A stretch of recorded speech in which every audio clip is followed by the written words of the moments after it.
So I'm gonna just say this, and if you don't understand it, I'll elaborate then.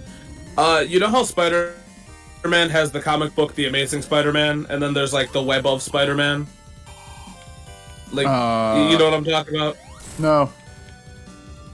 Okay, so comic books like to do this bullshit of where they're like, hey, so we can't tell a story in one solid comic book a month, and so that's what Universe was. Universe was kind of like a spin-off of like the lesser characters, but they tied in, like if. Didn't it start off as just like it was the future though, like, and then it kind of went that direction? No, it was they had the future in it, which was kind of a fuck you to Ken Penders. But was that like the first issue at least? Because I remember there being a. It was in the beginnings. It was in the beginnings. It was one of the ones, but it was not one of the beginning ones. If this is the final boss, this is like a really easy last boss. Maybe I spoke too soon. Yeah, no,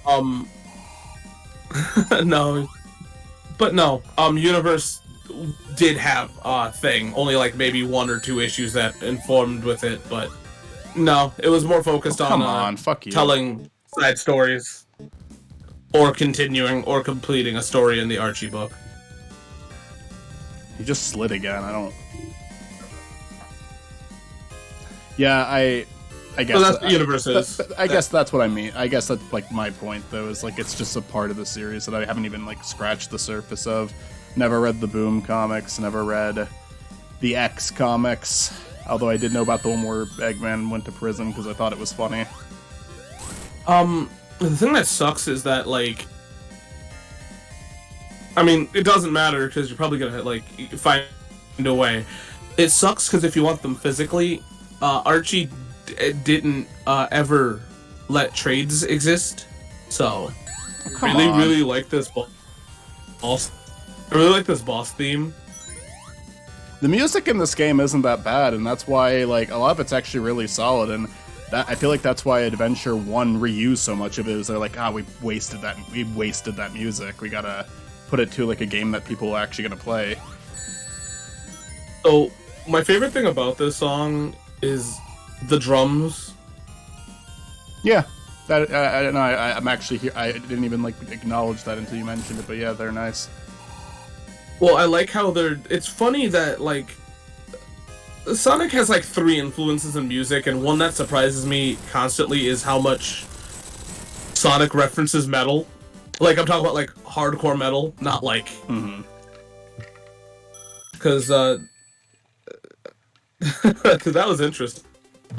We're not done. Although this is the opening cutscene music playing right now, so maybe this is the last one.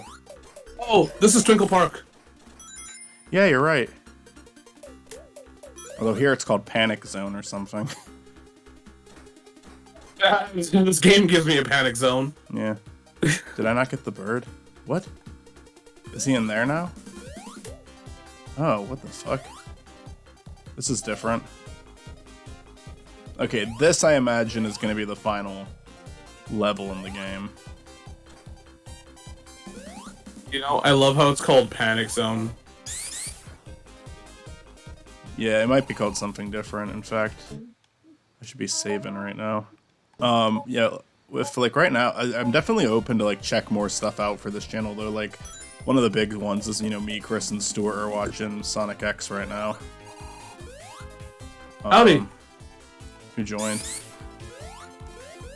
Mitzi. Hi, Mitzi. I think I can't hear Mitzi. Hello. How is hell? Okay. Now I hear Mitzi. We're in the panic zone. Yeah, apparently. I don't care if that's what it's not called. I just like that too much. You look like you're in a panic room. Oh my god. So maybe now that I hit that switch, that we can get through this area. What's the point of this? I don't even get it. What's the point of this area up here? Is this where we started the level? I don't remember that. Yeah, I'm pretty sure I started it up here. We don't have that elevator. Screaming into the void. Michael's screaming into the panic zone. I guess so. What the fuck? Okay.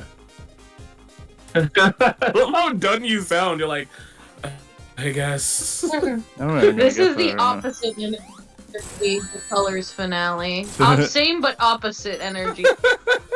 You're at the acceptance stage of grief right now. Honest to God, enough as annoying as this game is, like it hasn't hit the infuriating levels that one level. Colors is a better game. Colors has like consistently good things about it, but nothing hit how much I hated that fucking grab. And for episode 1 is still like, I think, worse than this game in almost every way. Granted, they're both doing different things. This game has the excuse that they tried something new. They tried something new. They added features instead of took away features. You know, that's the weirdest thing, is that we did that in, like, the early/late 2000s when we remade a game like Mega Man had, like, 9 and 10. And they're like, yeah, let's take away all the stuff that made the modern games good. Like... Oh my god, now we have 2 of them, lovely. Oh, you got both? No, just, oh, there's a bird. This is weird, they're changing it up this late. This is more evidence that this is gonna be the last stage, though. Because, why are the birds in different places than they have been before? Ooh. Oh, also, can I complain about something that has nothing to do with this channel, but I don't know when I'm gonna be able to talk to you about it? Sure. So, I finally watched an episode of Simpsons out of straight-up boredom today. Was it an old episode or a new one? Oh, absolutely not. It's a newer one. Oh, boy. And I have no clue if you saw it, because I don't know if you keep up with Simpsons. No. But, I don't. So, I mean, I don't know how new it is either. Every time I watch a new episode of The Simpsons, though, it's really bad, but I don't watch too many new episodes. Occasionally I get curious, and then I'm, like, reminded of why I don't watch new episodes of The Simpsons anymore. So, it's an episode of where, Oh, come on, really? Yeah, it's an episode of where Lisa watches a movie and then thinks that their parents aren't, like they don't have the spark anymore. You know? And yet they say they don't have the spark, but yet they're like doing household chores together and shit like that. And I'm like, that's the spark. Right there. They have it. It's sweet. Like, fuck off. I'm sorry this is happening to you. I mean, would you Go ahead, would you Chris. like a healing crystal? No. I mean, they clearly have a spark in that episode. It's just, it's not like blatant romance. How do you fucking get this to move? Go ahead. I'm sorry. That's how. Oh Well, like, God, it's weird because, like, it's weird because it's such a weird episode of where they're like, oh, they don't have the spark, but yet Homer's, like, doing housework with, you know, and they're, like, chilling out on the couch and stuff, and I'm like, that's the spark right there. That's what you strive for in a relationship. It doesn't always have to be going out all the time, you know? It's being comfortable with each other. The spark of a relationship is doing boring things together. That's the spark, baby. If you're only satisfied in a relationship when you're doing exciting things all the time, maybe it's not the person you love. Maybe it's the things you're doing. Yeah. Well, I'll say this about The Simpsons: is it is at this point, I'm just convinced that it's a show that sucks all of the creativity and intelligence out of anybody who writes for it. Because it's kind of like a starter show for people now, where they will get their start right in episodes of The Simpsons, and then they move on to their own project. Because Fox or Disney or whatever. It is part of the career. Yeah, they're just getting their start. But and Fox and Disney need writers for The Simpsons because all their writers, working for The Simpsons, it's not a good show anymore. It's not a satisfying show to work on. So they keep needing to hire new writers for it. So they just keep getting new writers to do it. They do that for a bit. But every single time, those episodes are always awful. But every single time they go off to make their own thing, they make something solid. I loved F is for Family on Netflix. I thought that was I didn't think it was that funny. It was trying to be, but I liked the character drama in a lot. It was really well done. Yeah. And it was done by someone who got his start on The Simpsons. Not Bill Burr, but Bill Burr was highly involved in it too. But like one of the show's like, creators, because Bill Burr was a co-creator. But yeah, like it's this clearly very talented person who. But if you watch his episodes of The Simpsons, they suck. They're horrible. But I don't even think you have control when you're on The Simpsons. I think you're given a million notes because of how big of a animation property it is now, and it just gets brought down to like whatever's popular at the time, like them doing a fucking Pokemon Go episode. I think it's just like I think the writers on that show are often talented people, and The Simpsons brings the worst out of them now because it's not a passion project anymore. It's a show that exists exclusively to keep the fucking suits happy. I think what I was trying to get at, though, is the reason why this episode weirds me out is that anytime I hear anybody talk about Simpsons, right, mainly fans, I always hear people go on and on about how, the relationship of, like, Homer and Marge is, like, the shit. Like, they love each other. And they've done really good episodes from the clips I've seen, I agree with that. But like, so then why would you do this episode? Like, I don't know why. Do we just need another episode? I feel like I don't know. I feel like the episode could have just been them. Episode could have just been them explaining. They needed a conflict, and but the episode could have just been them explaining. That their relationship is fine. They could have just made that. That would have been cool. I don't know. Oh my God. You know what? You know how I would write that episode, because I'm cool and great and have good ideas. I would make it.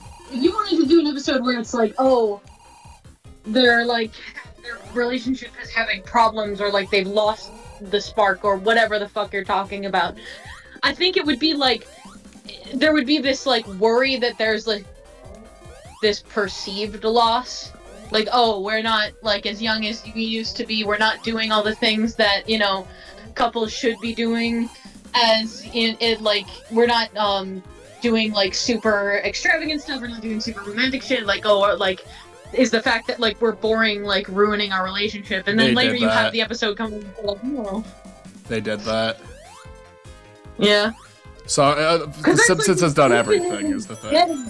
That's like an infinitely better plot, though. Yeah, the episode they did it in wasn't well written. They had a good episode in concept. It's a better concept, though. Season 1 did a good episode about Lisa being worried about the parents, though. Like the first season did that episode well because Homer isn't being like the best husband. And Marge is starting to do something with someone else, and that makes Lisa worried, and Bart at first is kind of making fun of her for being worried, but as the episode goes on, he becomes concerned too. Well, I think my problem with it is the fact that I think it would have been better if they just acknowledged that, obviously to a kid's perspective, because as a teenager, or even a kid, you expect dating to look like something, and I think it would have been cool is if Homer and Marge explain that to the kids, is that there's a point where that shit is eventually going to stop, especially when you have kids. You're not going to, you're not going to have those, the spark is just doing the little things that they were doing in the episode. Yeah. I think that they've done a good job showing that in the past. I think it's just like... I think the problem is that they showed a good job that I think it showed that they're more, like... Homer, to me, is a character that I did not watch the show, so I don't know. But he was, like, being super active with, chores, and even, like, dealing with, diapers and stuff. And that's something that I haven't seen him do in shows. To be fair, I haven't seen it. But, like, you're doing a bad job. Right? Like, he's willing to do housework with Marge. And, like, that's already seems out of character. Homer's like, you're doing a bad job because it seems like he's doing it I was gonna say we should make a show that's just called Better Simpsons, but I realize that's just Bob's Burgers. Bob's Burgers had like a completely different approach to its comedy, where it's just like a lot of it's like just off of like natural expression. Like it's a very awkward show a lot of the time, and that adds to the comedy a lot. That fucking just Bob saying "oh my god" or going like can be funny. Like it does very good just with like sound basically. The Simpsons has gone through so many different phases. Like seasons 1 through 3 are not like seasons 4 and 5. Like there even became like a more self-aware era. Like during season 8, like they started to do episodes that broke down the formula of The Simpsons, and it was when the show was still funny. They did it well. Homer's Enemy is like one of the most beloved episodes of the show, and the entire episode is about how Homer doesn't really deserve the life he has, but everybody likes him anyway. Yeah. I feel like Bob's Burgers is like, oh my god, I can't fucking and this do is gonna this. sound, This is so fucking annoying. Hear me out, because it's gonna sound weird. It feels like it's Simpsons fused with like King of the Hill a little bit. I mean, I understand that because King of the Hill. Like, natural. King of the Hill also has like that very natural vibe to it. Yeah. Where it feels very like. I mean, it's still comedic. He just keeps and clipping. He silly, keeps but fucking clipping through it. Yeah. There's a realism to it. Like, because Bob's Burgers is like a. Like, Bob is, I feel like, less worried about his kids in stupid ways than Hank is. Oh, yeah. He's worried about his kids in very correct ways. Yeah. Oh no, Bobby Bob wants to be a comedian. That boy ain't right. Bob, what I like about Bob is he's a character who is genuinely annoyed by his family but loves them. Yes. He thinks his family is very You're annoying. my family and I love you, but you're terrible. Yeah. I love Bob and Linda's relationship so much. Yeah. Bob and Luis are like my favorite two characters to see interact. Because like it's like Luis is like also crazy, but she's like somehow the second most level-headed character. Like, and her and Bob can actually communicate like properly most of the time. What is the son's name? Gene. Okay. He's my favorite character, but he's my favorite character like the same way that Pugsley is my favorite character, of where so many people will fucking forget about them. But yet they also like they exist in a weird place that I just love. There, finally fucking got over that. I could not get him to fucking stay. I feel like Gene's like I said, I feel like Gene is definitely kind of like the Pugsley, of where like he's weird, Pugsley? He's doing weird shit. Addams Family, son. Oh, okay. He's weird, he's doing weird shit, but like no one really they just let him do it. Yeah.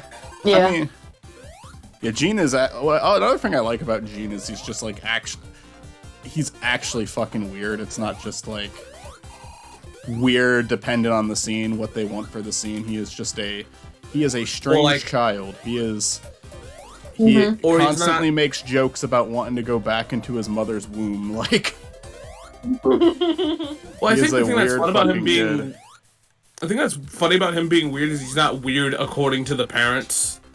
I think he's weird according to Bob and not to Linda, but Bob loves him anyway. Oh, is no, the point. God damn it! Fucking stay up. What I mean by that is, I mean, like, we're talking about, like, in comparison to, like, King of the Hill, where Bobby sneezes wrong and Hank's like, boy. Yeah. Bobby. Yeah. I'm fucking saving, because if I lose I'm not fucking redoing the stage. There are so many times in King of the Hill where I am just on Bobby's side all of the time, where I'm just like, Hank, shut the fuck up. Your kid is right. Like. Yeah, I'm fucking glad I did that. I think, weirdly enough, that's kind of the point. Because, like... Yeah, I don't think... The show is, like, a parody of conservatives, like... Yeah. That's... So, yeah, I don't think the people who made the show are they definitely wanted to paint the characters as human. You know, it wasn't literally just a fuck conservative show. They wanted to make characters, but it is like definitely criticizing someone like Hank. But they also do a good job of showing you why Hank is like that to begin with, like with his like fucked up relationship with his dad and all that. Yeah, Hank is also like, I like that Hank is a person who is willing to improve. He's not like the kind of conservatives you get in real life who are in no way even willing to have any sense of self-awareness whatsoever. I think that's the point, is that Hank is actually what a real conservative, was. I can't argue about that today. I have no fucking clue. But, Hank is like the idea of what conservatives were, you know, or even are to a degree. You know? I mean, yeah, it got more crazy because it's just like on the internet, it's just like who can shout the loudest competition now. I mean, because you know, I mean, it is. But I think that's the thing that's great about King of the Hill, is that it put it in a good light. Like, yes, there's things that you will not agree with Hank, but he's not a bad character for that. You know? Yeah. Like, for instance, Hank definitely loves Bobby. There's no question about it. I think he's overprotective of Bobby. You know, the boy ain't right. I would argue that like Bobby's a stronger character than Hank. I just think he's more likable. Stuff he deals with. I just think he's more likable than Hank, but I think Hank and his father are like two of the most interesting characters on that show. And Hank's father's he's a fucking animal. He's a fucking monster. But I think it makes him and Hank like the two most two of the more interesting characters on the show. Dale's my favorite just because he's funny. My favorite thing about Hank is that he's concerned about things that Bobby is not, and that's why I say Bobby's a stronger character, is because Hank's insecurities are definitely shown. Oh yeah. Where Bobby's like, nope, don't care. And that's what I like about Hank, is that he does have these, and he pushes them on Bobby, and normally he's proven wrong. Yeah. I think with King of the Hill, it's like a little bit nuanced too. Like, there isn't necessarily a right or wrong way to look at the show. It's just slice of life comedy following types of characters that oh wow, we're an Eggman now.